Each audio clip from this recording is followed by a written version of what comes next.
Welcome to the Ruby Hour, a podcast produced by our company Ruby Riot Creatives. We specialize in video production.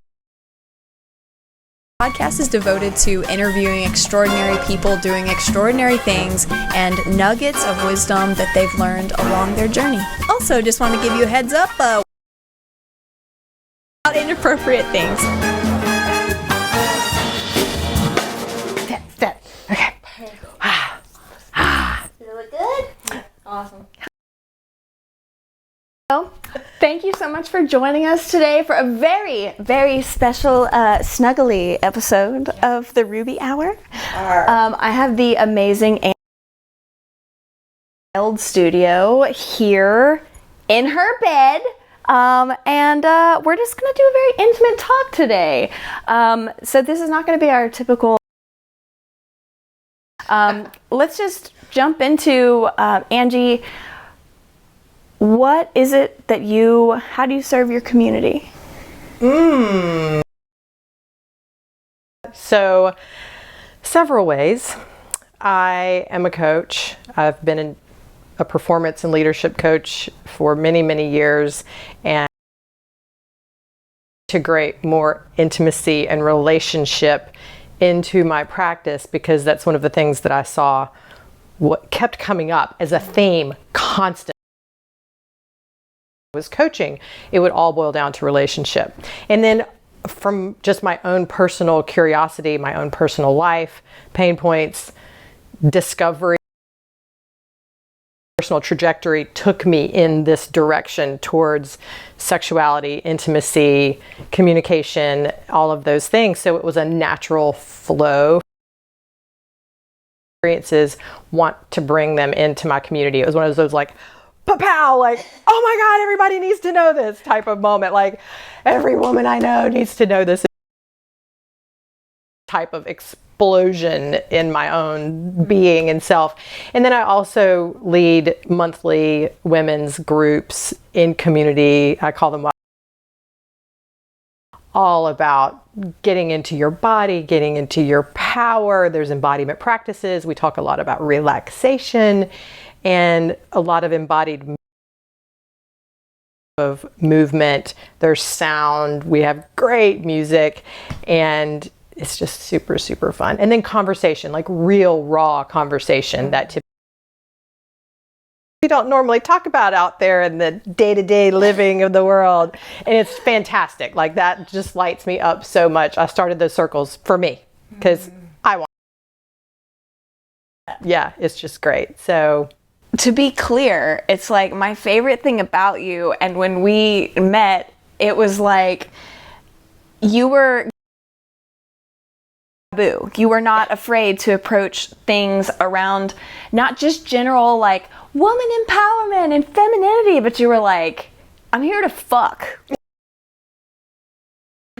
We're not gonna just beat around the bush and provide general like the advice, the ways that you've been a confidant for me has been so hands-on, like real, that I feel like you're such a unicorn to me that you're not afraid to go into very specific things and trainings and teachings. As far as, what got you here, did you just have, and for people that are listening to this and not seeing the visual, you're not a 22-year-old just like talking about how to post hot selfies. Did you just have a rocking sex life for the last, how many years have you been married? Yeah, so I am in my early 50s. I just turned 52. It's 2021. So, yeah, I've been married to the same 26 years. We've been together for 28 years. And, had relationships before that. He had relationships before that. But we met when we were, to me. So, we've been together a long time, and we've grown together, we've grown apart, we've grown back together, like all of the different things you can imagine when you've been with one. You really do experience all of life at that point. So yeah, I've learned a thing or two about a lot of different things. And so no, like this, you know, with this life. So I was born and raised in the South. I'm one of those women that grew up not do. There are ways that you should and should not be. You don't talk too loud. You don't laugh too loud. You don't do anything too much. Very, very much. And everything must be a certain way, and it has to look a certain way, sound a certain way, feel a certain way, and you know, you just stay over there and just, yes, all the things, yeah. Right? All those things. So very, very much grew up in that way and had a loving family. Like, I don't blame them. It's just the culture in which, and so, you know, that really informed who I was for a very, very, very long time. And so once I started to this world, and I'll talk a bit about how I got here, it kind of shattered a lot of the taboo and a lot of the, and unnecessarily. It was just programming. And once I started to see this and combining all the years of my own personal growth and discovery and work that, you know, this sexuality piece to it, it was like that final piece of the puzzle just clicked in and everything made so much sense. It was like, ah. So I was in a place in my life a few years ago where, you know, my husband and I, wonderful, great foundation. We do life really well together. And he was much more wanting to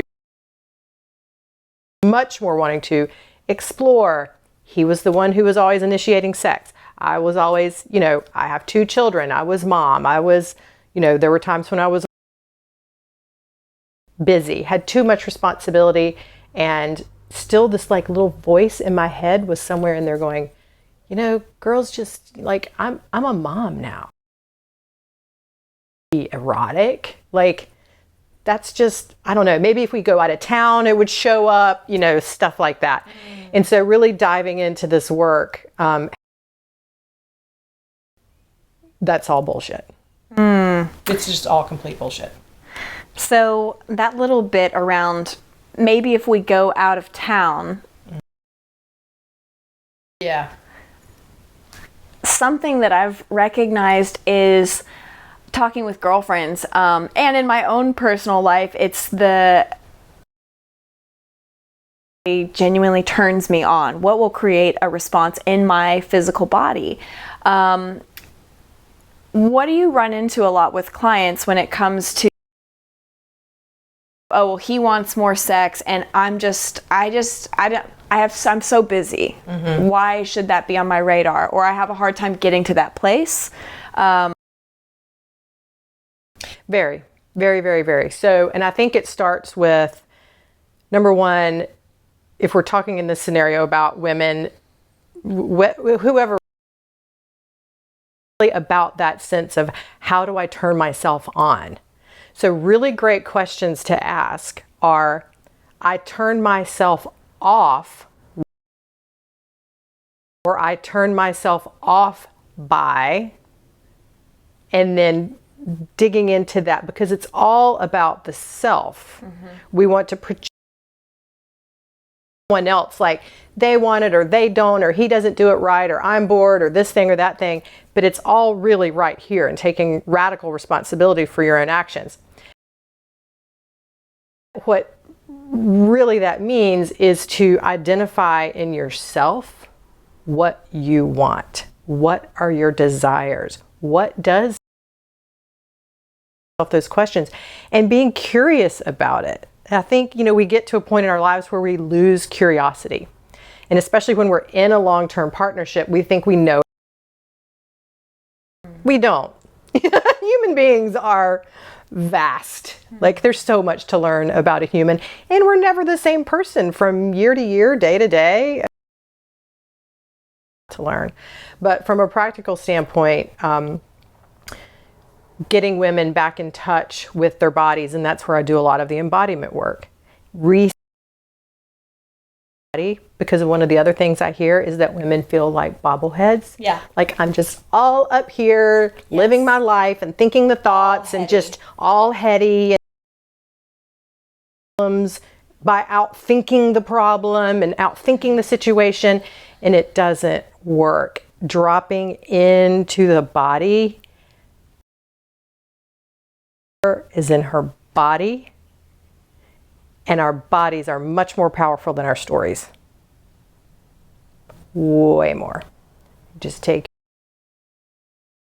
go set them down and be in the body and self-pleasure and learn your own body. I talk to so many women who might know they don't like touch themselves with their own hands. Yeah. Like touch your body with your own hands. Find out what feels good to you. Partner about what you want, what you desire. And don't worry about if it hurts their feelings or not. They want to know. They want to know what turns you. So, yeah. So in terms of actual turn on and tendencies, I know we've Jaya has these erotic blueprints. Could you give a brief summary of what is that, and just run ones and what it just, what's a crash course of that? Yeah, absolutely. So Jaya she was one of my main teachers. I studied with her for a year. Client. It absolutely transformed my world, changed my life.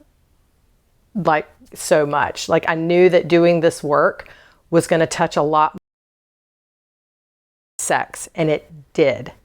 Like it took my entire consciousness, my entire being, the seat of my soul raised.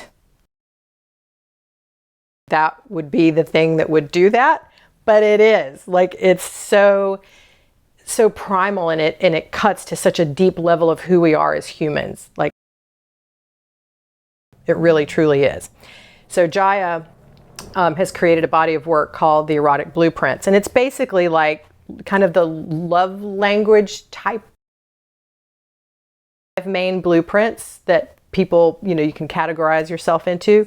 And one of them is energetic. There's sensual, sexual, kinky. And so these are her terms, and this is what I learned from her, and I use it in my own life. I use it in my practice, and it's brilliant. So if someone, and it's so, what you are and what you want and what you gravitate towards, and also what your partner is, who they are. Because then, so oftentimes, if we're speaking a different erotic language, if our bodies respond in different ways and we don't know that, why aren't you turning me on? Like, what are you, I don't know. And then we get the women feeling like, I must have low libido. I don't want it anymore. The man is like, she doesn't want it anymore. Or that can be reversed. It can be the woman who's like, let's go. And the guy's like, I'm good. Give me a beer and Netflix. However that looks, oftentimes it's just as simple as you're not speaking each other's language. So if you have an energetic and then this person is kinky, everything's hot and spicy and everybody's doing all the things and it's but first honeymoon. You're just like hot about everything. Yeah. And then that is going to go away. It goes away. But the great news is that can be re-sparked. It is much easier to relight a fire than it is to find someone that you're compatible with in all the other places in your life. Yes. Right? So finding is such fascinating work, and I love this topic because the stability and safety and the things that bring a relationship and the part that actually makes that relationship work outside of the bedroom is commonality. We share interests. love the same things. We create that structure, security, and stability and safety. And that's what being in the love part of the relationship. Those are all the things that destroy erotic tension. So erotic tension over here needs novelty, risk, that. So these two things don't exactly go together. So once this stability and safety has been established in a relationship, then we're like, oh. And all of a sudden we're comfortable and we're roommates. And then you have children, and then you have jobs, then you're like, and then we have sex because we're doing it. It loses that spiciness. Exactly. But if the relationship is good, you can work to create erotic tension. Like I was saying, what's harder is finding someone with you when you have that compatibility. And so people, divorce rates and all these types of things, we must need to get a divorce.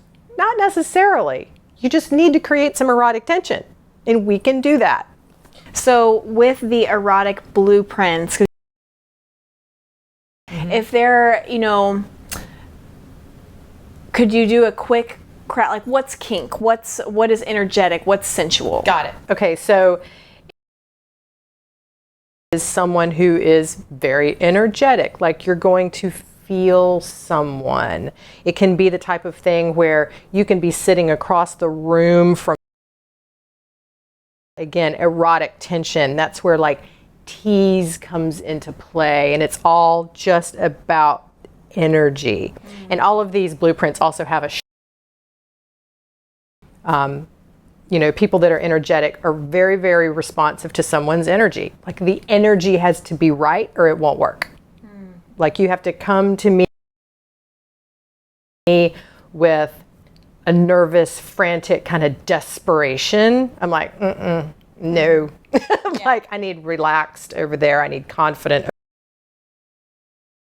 That's what's the turn on, right? And so, and then for sensuals love soft things. For sensual, they have to, they like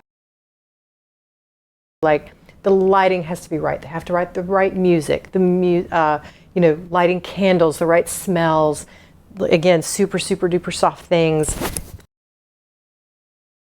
Luxury, and they want, the space to be absolutely perfect. And so their shadow can be like, if there's a sock on the floor, I can't have sex with you. Yeah, if there's a long...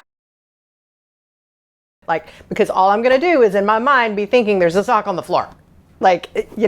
So making sure if you're that blueprint or your partner is that blueprint, make sure that the space is what you want it to be, and then you go in. Have some time for relaxation, really create the environment so that when you're print, they feel taken care of, right? So then the sexual blueprint is really exactly what it sounds like. It's that person who's like, just give me the sex. Just like all the time, like just let's get to it. Like I don't need all that energetic stuff. Like I don't need any of that. I don't care about their socks on the floor. Like just go at it. That's straightforward. Yes. I feel like that's what men get cast as often. I agree. And I find there are just as many. Yeah. Just as many. It's not a female male thing at all. Yeah. But men, I think, do get cast that way. Like I think of like every romance movie or like romance series on Netflix where it's like the guy's just rearing to go. It's like, really though? Yeah. Yeah. In real life. Okay. Yeah. And then the kinky blueprint is there's a couple of different types of kink. So there's psychological kink, which is, to call me Miss Angie for the next 20 minutes. And I'm going to tell you what to do. And I'd like for you to take that shoulder of that pink teddy right there, and I'd like you to lower it just about 3. Just like playing with words and stuff like that. So that's psychological kink. I find the women that I have, that I work with, love that. they think they would. And they start exploring it and they're like, oh my God, I had no idea. The language, the communication, the speaking, the dominance and submission, like that's where that would fall into the kink blueprint, like the power play and all of that. So you've got the psychological kink, then you have the sensation, different types of touch, and all these have different types of touch, but like a kink touch is going to be that more of a scratch. You can use implements, you can take a fork. I joke all the time that Lowe's is actually a sex store. Like you can get chains, ropes, like garden hose, tape, like whatever. Yeah. Exactly. Like it's so fun. So, but like you can literally get a fork from your kitchen and like play with that scratching. You know, the world of kink is, I had no idea. And I think something that is a real shame in our society and our culture is that we've taken some of the ideas and they've gotten very twisted in these taboos, and people have such judgment around like, oh, BDSM and kink and blah, blah, that stuff is so weird and It's not. It's really not. Like, I'm a mom. I'm like the girl. Shit is not weird. It's not. It's fascinating. And if you can open yourself up just this much to be curious and explore a little bit of, oh, holy shit. Like, this is actually really fun. Well, and I love that I've heard it, kink is defined as anything that feels you. Yes. So it can be anything that's as subtle as like, you know, if you're going through your day and it's like, I'm gonna not wear underwear today, and no one else in your frame of what's appropriate, you know, that's something naughty. I think that's where the term, oh, naughty, like that's, to me, it's a little, but I know when I first heard kinky, I was like, oh God, like there's gonna be like chains and weird, I'm gonna be suspended from the ceiling like that Cell movie. Yeah, like no, it's whatever is taboo to you. Yeah. And that can be something that's like really out there, or it can be subtle. Yeah, absolutely. Absolutely. Like, you know, wearing a cuff on your wrist, that is just fun for you. Like, you know what that is, and it's a bracelet. You know, like, exactly. Like, not wearing underwear one day, or wearing a necklace that has a certain meaning, or wearing a certain scent, or someone that you're either interested in or your partner or whatever, like, you know, fun language around certain things, or a quick video, or different things. I mean, it's, you know, we stop using our imagination, I think, so many times. And kink is really about the imagination and relaxing our ideas. This conversation normal. Normalizing the conversation around some of these things that we think are taboo, because they're not really. So we get into these juicy conversations, but something, you know, she's super career oriented, like incredibly soulful, just totally, and she has, you know, and you know, like early 30s, just in that chapter of life, and loves her partner to home from work, or comes, you know, just, I mean, just the chapter of life. It's not even like, oh, she had a busy work week. It's just her, she's been like, Shelby, I don't know how work mode, outward energy, into even figuring out how do I turn myself on. Like, I don't know how to bridge that gap. And for someone in that cool things that could support her in transitioning. Absolutely. So one of the things that I talk about a lot, and right, so oftentimes when women are in our career mode, we're in the season of life where we're like, go, I'm working, I'm doing the thing, very much in a career mindset, which is great. There's nothing wrong with that. We want that, Yeah. right? Not asking to give that up, or we can. And that takes a lot of, let's call it, masculine energy. So when I say that, I mean that go, driving, linear, focused, determined, necessarily male or female, because all humans have both masculine and feminine energy in equal parts all the time. It's just that we built up the masculine muscle more. Wow. So what we've done is let the feminine muscle atrophy a little bit. Saying, okay, I've got this masculine energy down, the go, driven, the energy actually in the body flows from the center, and and feminine energy tends to be more circular, more open, and it can be a little bit more chaotic. It's the creative force. It's creative, vast, expansive, and broad. Okay. Right? And so the marriage of the two is that they crave each other. And so the structure, swirling, circling life force energy, and the swirling, circling life force energy craves the structure. Right? So you really can marry your friend. In that scenario, it would be determining practices for her. She can determine them for herself if you take a little time to sit with yourself. What do I need in this moment? What does my body need? Do I need to sit? Do I need to meditate? Do I need to relax? Do I need to go take a dance class? Do I need to take a right now? And trusting that. Also, some other kind of baby step type of practices to move someone in that direction. You wake up every single morning. I call it the good morning practice. You're lying in bed before you even open your eyes, like you're just lying there. Put one hand on pussy and just say hello, good morning. It can take 30 seconds. It can take 30 minutes, whatever you want. Career, partner, nothing. It's just for you to connect to yourself, connect to your body, ask your body what she wants,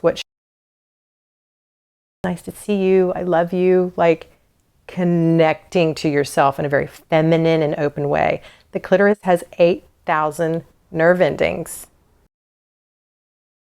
The tip of a penis. So her whole reason for being is pleasure. Pleasure.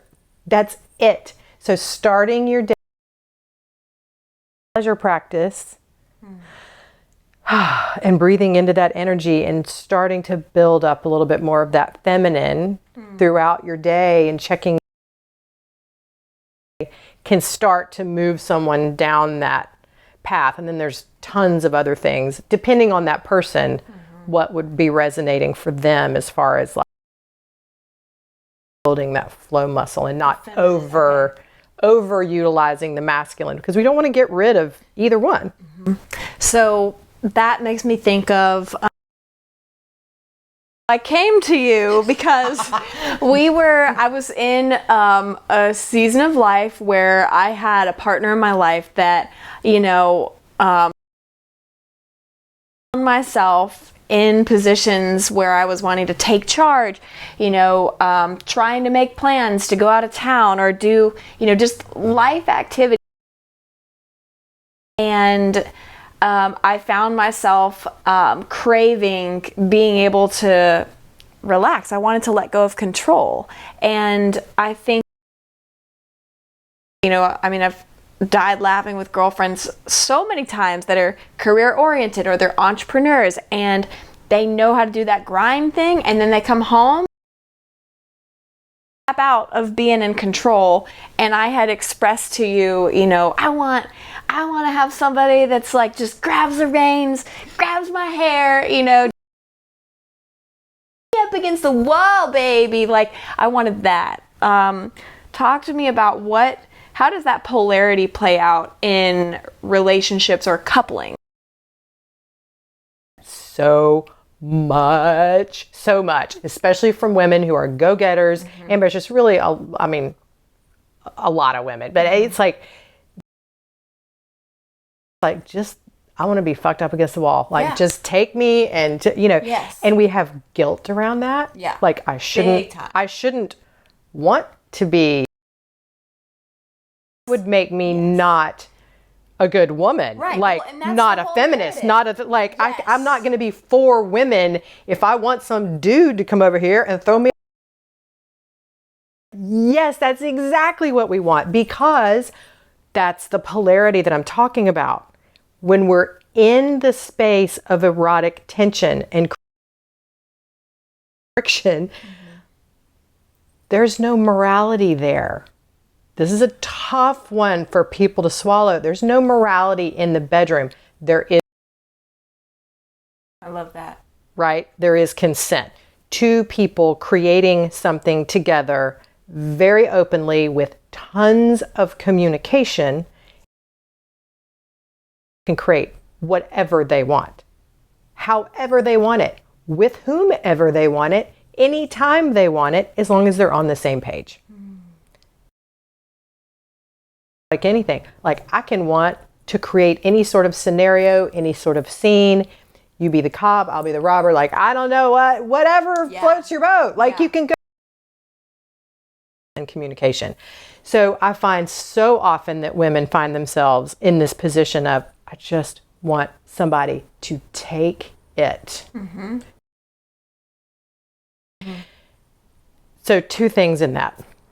One is wanting to surrender control, because we do feel like we're in control so much.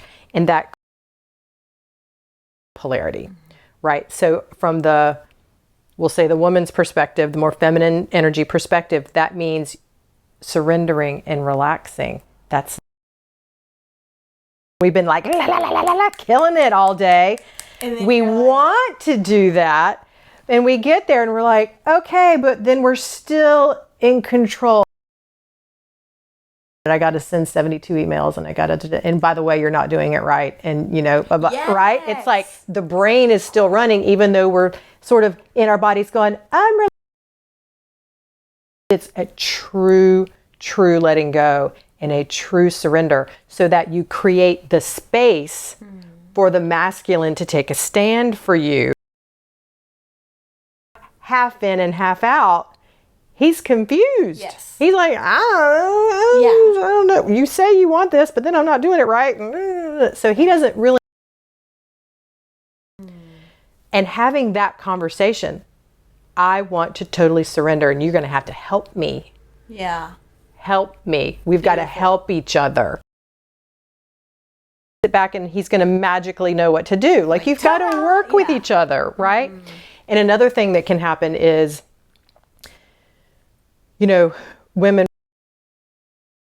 we want our partners to read our minds a lot of times. And that, it just doesn't work that way. No. But what we can do is teach and train, understand the language of our body, to start to read your body, communicate with your body. And we've got to be in touch with our bodies to create that available, and to open up to yourself and be willing to be seen. Which is terrifying. Because it's terrifying to truly be seen. It's so terrifying. Terrifying. On so many levels. There's an exercise that I do in my circles, and I've done it with couples, and I've done it in my women's groups as well, where you have creating polarity, and people can do this on their own. Person standing, holding the space, being that center, being the strong, stable. You can do it with friends. I mean, it's a beautiful that stable structure, masculine energy of just holding space and being there. And you're playing a song, and the other person, feminine, and they're moving and they're flowing and they're just dancing and it doesn't have to be choreographed. It doesn't have to look like dance. It could look like whatever you want. Some sort of around the masculine and letting the masculine stand there, and then you switch so that both people feel what it feels like to be both. Then at the end you come together, everybody's moving, and then everybody just stands, and you face to face lock eyes, and you just stand and hold presence for Oh my gosh. And the thing that always comes out from that is, it's so hard to be seen. To true feminine state, even if it's just for a couple of minutes, and have that person truly see me.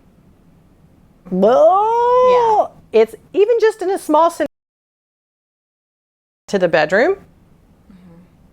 It's terrifying for people to truly be seen. So that's really where a lot of the work is communicating and allowing and surrendering and relaxing into the moment so that you can fully surrender to your partner, and then that partner has enough space to be able to and hold the container and allow you to completely explode and unravel. Because that's where the magic is.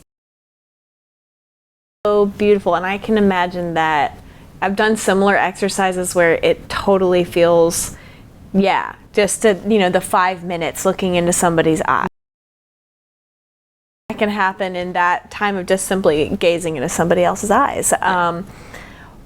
As far as, I guess, coming back to in what you like, what sensations, what are some practical, what's the language? I know sometimes I find myself feeling being like, okay, wait, you're kind of doing what I want, but like, what are just some practical, like the language for a man or a woman to be like, I like that positive affirmation or reaffirmation of when they are doing something right. What's some lingo? Yeah. Conversation before sex is on the table, right? So in a scenario outside of the bedroom, start conversation. Hey, let's talk about how we like to be touched. Who does that? No one says that. No one has that conversation. What can that bring up? Number one, it's a big fat fucking turn on. Right? Like you start to get into the juicy stuff of it. You're like, so let's talk about how we like to be touched. How do you like to be touched? And you can start playing with those blueprints. Like, do you like something that's pleasurable to you? How pleasurable is this? Or is it more sensual? Do you like the more sensual type of touch? A little bit harder, like do you like just straight genital touch? Kinky, do you like to be scratched? Like let's play. Let's play for a minute and see what type of touch. You can communicate that. This is what I like. This is how I like to be touched. And where? Point out your erogenous zone. Yeah.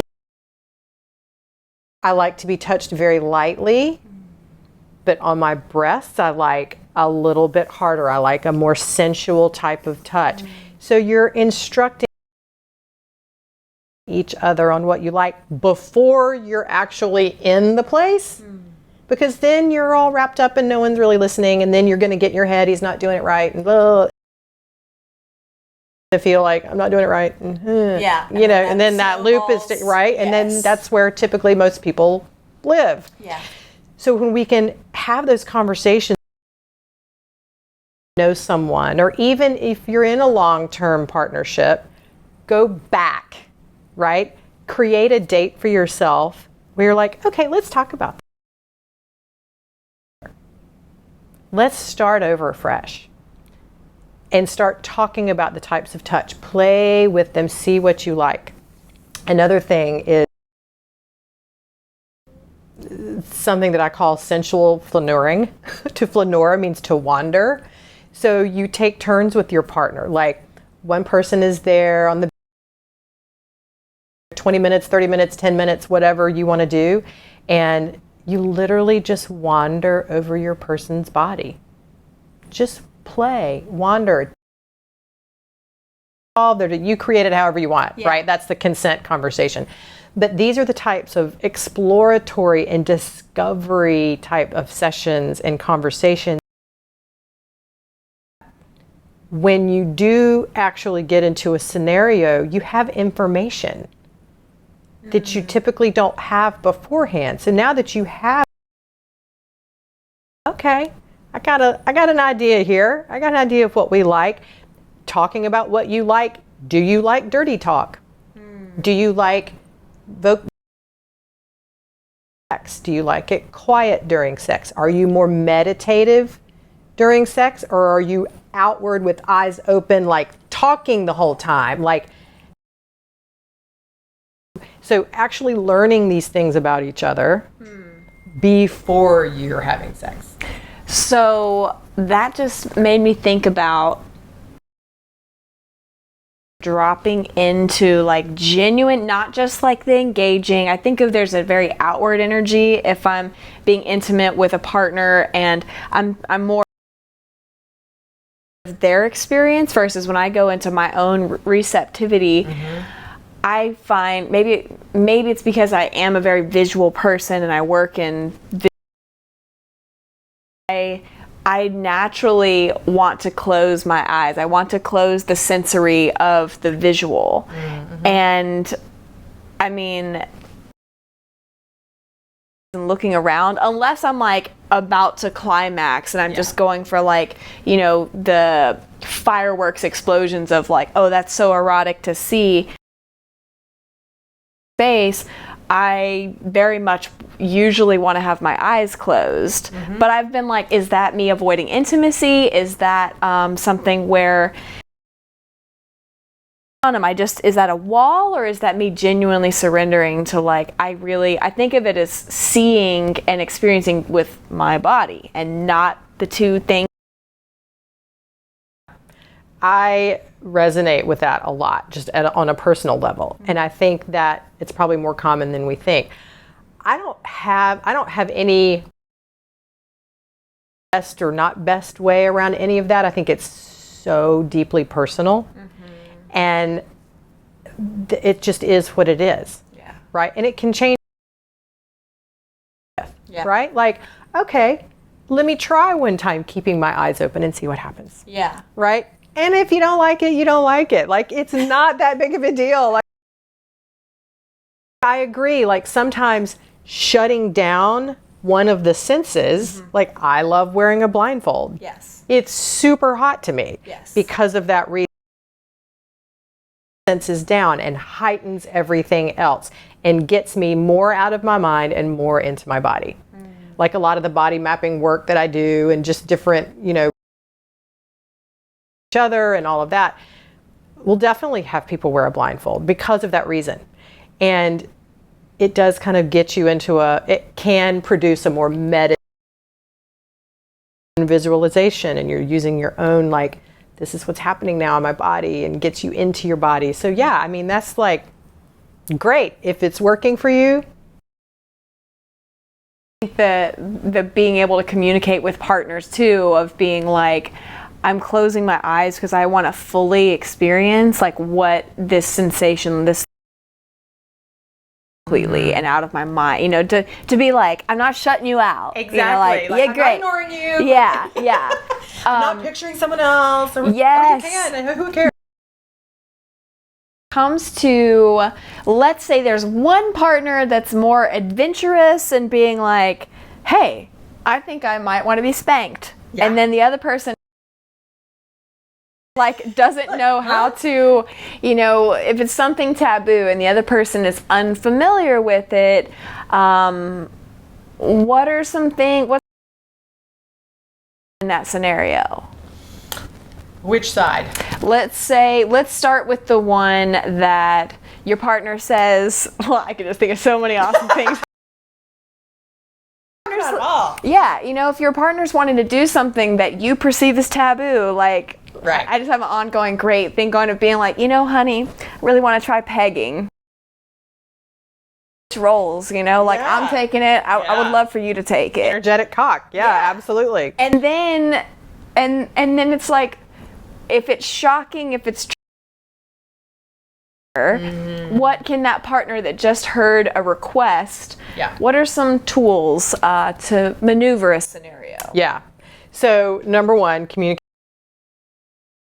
Talking about it and not being afraid of the conversation. Like, because so many people I find are even scared to bring something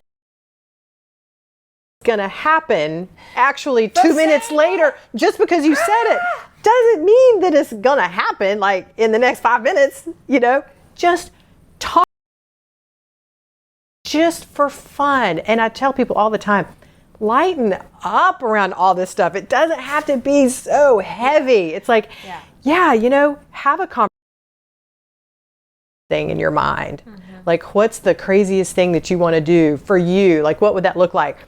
Well, for me, I don't know. I kind of have this fantasy about pegging. I think that'd be super switch things up and, you know, and just talk about it, having the conversation. And if you have if you're the one that's going to be bringing something up, and you know that the other person is going to be like, oh shit, then you want to really take some time to create the container of the conversation first. Up and be like, hey, I would love to talk about some things. Let's talk about fantasies. Let's make it super fun and light. Today, right? None of this has to happen today, and it could be really fun for us just to talk about it. And what I'm going to ask for you, not judge anything that we talk about and have no judgment. And I will not be judging anything that you come up. So this is a judgment-free. Here is safe. We are safe to talk about anything that we want, and we are safe to bring up any crazy idea or whatever. Just have fun and play with what that could look like. We don't have to do them today. And then whatever comes out of that conversation, if start baby stepping with, like, you know, let's say there's something around spanking. Okay, well, let's go, let's just play with that a little bit. There's so much around communication. Okay, well, how can we get comfortable around that? What's your fear? Well, I don't want to hurt you. I don't want to cause you pain. Like, and on the other side, the person's like, that's kind of what I want. And to get that permission, right? And this goes all the way. Using this scenario, you're giving that masculine permission to, let's say, hurt you. Not really. I mean, within the safe container that you're creating together. Right? Like, no, I want you to spank me. I want that. I promise that I will far. You can create words. Green is for go. Yellow is for like, okay, you're getting there. We're still in the spanking example. Okay, that's like, nope, too far, back off. Or stop completely. Okay, we're done. Stop. I love that language. I love that language because thinking of the stoplight, you know, green. Yeah, we're good. But then, like, you know, yellow being like, okay, wait, let's either take a pause, let me just regroup, or that's a lot of sensory. Let's just like hold for a moment, and then the red being like, okay, yeah, like done. Either whatever was the catalyst to in the scene. I really like where it's like, you know, you're playing and the container or the scene of whatever the fantasy or the experience is, not like the, you know, you're like, are we gonna get some coffee or a cocktail right now, and do I need to still keep doing this, you know? Because I think it comes, you know, how like you and your partner, you do life together really well, and you have the other parts of your world that you are compatible interests, and you have, you know, like he's your, you know, your buddy, like, you know, just there's that amount of support, so that then you can come out of you know, what is it? There's that term, laughter lubricates. You know, it's like, don't be afraid to be like, this is totally ridiculous. Or we tried it, or like, oh, that just. Like, I mean, absolutely. I mean, there's so many stories for me of like, you know, you're like, some of these things, there's different fluids and things. Well, gonna throw that piece of material in the trash after this. Like, there's just so many things that you have to laugh at the humanity of. Absolutely. This is where adults play. This is how we have fun. There's nothing wrong with it. There's nothing wrong with making it playful and light. Like, oh my God, we have enough serious shit in the world. Like, this is the place to play and have fun. And to really create truly deep intimacy too. Like, through that lightness, really create a true bond with someone, if that's your intention, you know, even if it's for one night, like, but to have a truly bonding experience with the through communication, through getting to know that specific part of someone, whether it's, again, one night or if it's a 30-year relationship, you know, it's still based energy involved. I love that. I think my biggest takeaways in this last year of, you know, this erotic pursuit and self-care, of being brave enough to ask, what is it that I want? What is it for me? Is recognizing the communication. I think that the shadow side for me was like, I wasn't familiar enough with my own anatomy, with my own sensations. I wasn't paying attention enough. Whatever experience, to be like, okay, cool. Like, when I actually do get a certain level of arousal, this sensation shifts for me. And if I can identify patterns, and also from different scenarios of playing, to just realize like, different. And I mean, and it's not just women, of course, like men as well, but that powerful question of, how do you like to be? And not being afraid to vocalize, like, even in the moment of intimacy and having a session of being like, would you like me to go faster or slower? How do you like? And it not being like, hey, so like, how, you know, like, don't take them out of the experience, right? But being like, would you like faster or would you like slower right now? Like, what can I do for you right now? Is this just real time? Yeah. So that you're able to be in service of one another. And how do you like to be touched? And then how do I like to touch you? Of those tendencies. Absolutely. And that's a great point, because I've been talking a lot about all the conversations to have before, right? But in the moment, like you're saying, to also keep that line of communication open without judgment, so that everyone feels safe to explore and to vocalize what they want. Because a lot of women, not all, a lot of women tend to clam up, and asking for what we want, and we just think like, okay, well, it's just happening, you know. And it's like, is it happening to you or for you or with you? To be involved in this exchange, it's not something that's just a rote experience because it's always been. Activity can come in and come online, especially for the feminine, because we have a lot of fantasies. We have a lot of stuff in our head, and, you know, we can have shame around the moment. It is crucial to do those check-ins like you're talking about, and, you know, speed, pressure, all these different things. Do you like your toes?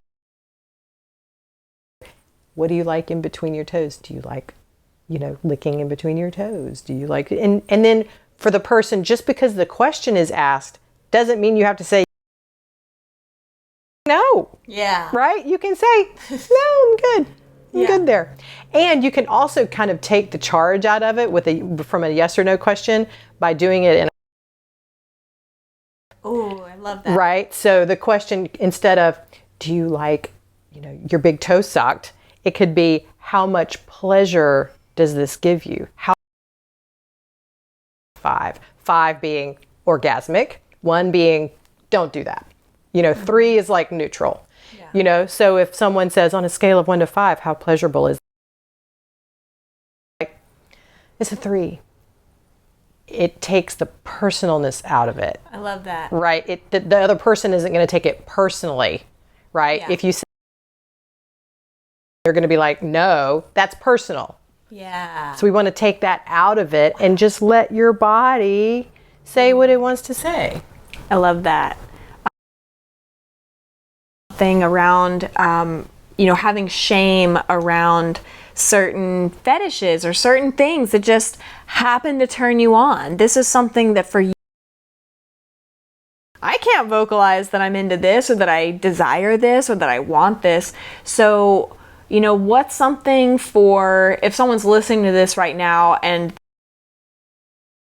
content and then they're like, oh, well, actually, like, this one thing over here, I don't really even want to look at it because I have so much shame, but then it wildly turns them on. Share with them to maybe help bridge that gap for their pleasure. Yeah, so saying something out loud,